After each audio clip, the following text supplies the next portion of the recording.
following the Echo Park Automotive Grand Prix at Circuit of the Americas. And 1 week into doing race recaps and previews, we've got our first win. William Byron dominated the whole weekend, won the pole, and went on to win the race. Christopher Bell charging hard. He was on a different strategy from everyone else. He ended up second, less than a second behind Byron. Ty Gibbs third, Alex Bowman fourth, Tyler Reddick wraps up the top five. Really, it was a battle between Ford and Chevy all day, all weekend, honestly. It was between Chevy and Toyota, I should say. Fords were a non-factor pretty much the whole weekend. None of them qualified in the top 10. The only one to finish in the top 10 was Chris Buescher in 8th, Joey Logano, Blaney, and Briscoe 11th, 12th, and 13th. So it just kind of continues that trend of Ford just really not being existent other than the 500 to start off the 2024 season in that new Mustang.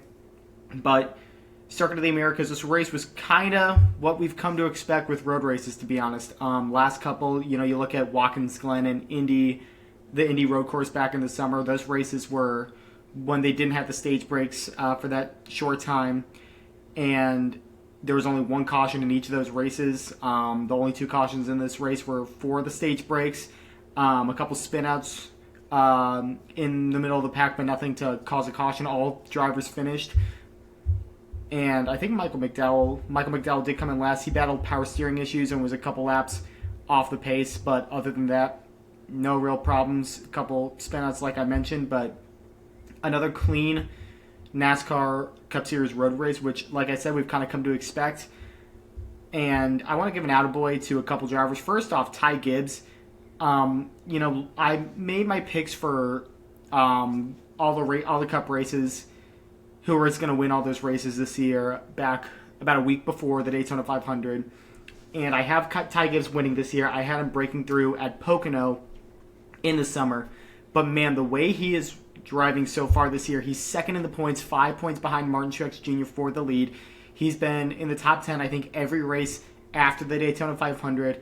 He's got another top 5. He was so impressive at Bristol. I thought he had the car to beat. He just didn't have the tires at that late point in the race. He ended up losing a lap.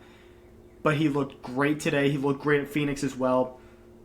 I think he's going to get that win much sooner than we realize. I think my cutoff date is if he gets a win during the Fox portion of the season. Fox cuts off at Sonoma. The rest of the season is NBC. But I think the way he's running, I wouldn't be surprised one bit to see Mike Joy calling Ty Gibbs his first career Cup win. That team is firing on all cylinders. Really liking what I'm seeing out of him. And another guy, how about Bubba Wallace? Bubba Wallace had a terrible start to this race. He's had nothing but bad luck, bad fortune at Circuit of the Americas. He's DNF'd every race he's been in, and at least the last two have been very early on. Ran into trouble again, broke a tie rod, getting into it with Corey LaJoie on the first lap of the race. Spun out, I think, twice, but the team did a great job. He rallied back to finish 15th. We know about Bubba Wallace's struggles on road courses in the past. He did a great job. So that was very impressive to see. Also, Alex Bowman. Bowman, obviously, Bowman's another driver that's done surprisingly well for the Americas. We don't think of him as a road course racer. He even admits it. I'm not much of a road course racer, but something about this track he's got to figure out. He almost won that thrilling finish in 2022 when Ross Chastain and AJ Allmendinger were mixing it up. Bowman almost snuck by. Ended up second to Chastain, but he's been top 10 every time here, and it looked like he was going to salvage a second place finish behind his teammate Byron, but fresher tires in Bell and Gibbs got by him, but still a very much needed top 10 for Bowman, who's now 11th in the points.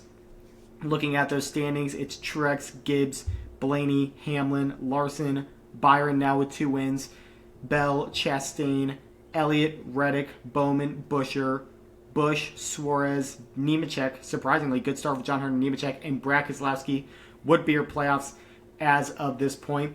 Another fact about William Byron, he is the first driver to multiple wins this season. That is the third straight year that he has eclipsed that mark. The last time a driver was a first to multiple wins in a season 2 years straight, you'd have to go back to 2014 and 15 with Kevin Harvick, who won the championship in 14. That was the absolute best years of his career.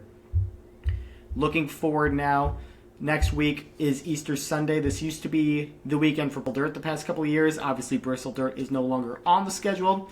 It will be a Sunday night race at Richmond. And if there is going to be an opportunity for Ford to get back into it, this is the week. Last year in the summer, Ford was the best team by a mile. RFK in particular had that race under control, dominated the second half. It looked like Brad Keselowski was going to finally end that long winless streak, but he had a mistake on his last pit box. I believe he overshot his pit box just a little bit, and that allowed his teammate and employee Chris Buescher to come by. Looked like he was going to drive away. Late restart, he held off Denny Hamlin and company for that win. So who do we think is going to win at Richmond here on Easter Sunday? I think it is going to be a Ford. I think this is the time for Ford to get off the schneid and finally get back into victory lane. They haven't won a race since Martinsville with Ryan Blaney. It's been a long stretch for Ford. Obviously not what they expected. They expected to be more competitive with this Mustang because they haven't been quite up to par with Chevy and Toyota with the next-gen car yet, despite winning both championships with Ryan Blaney and Joey Logano. So let's see if they're going to get back to their winning ways at Richmond, and I think it's going to be Brad Keselowski. I think this is the time that Brad Keselowski is finally going to get back to his championship and race winning ways back when he was a perennial contender. He looked like he should have had a couple close calls back in 2023. Not this week. I think Keselowski is going to get the job done. And we're going to call it there. Pretty quick recap this week, but thank you guys for watching. Have a great week and have a happy Easter.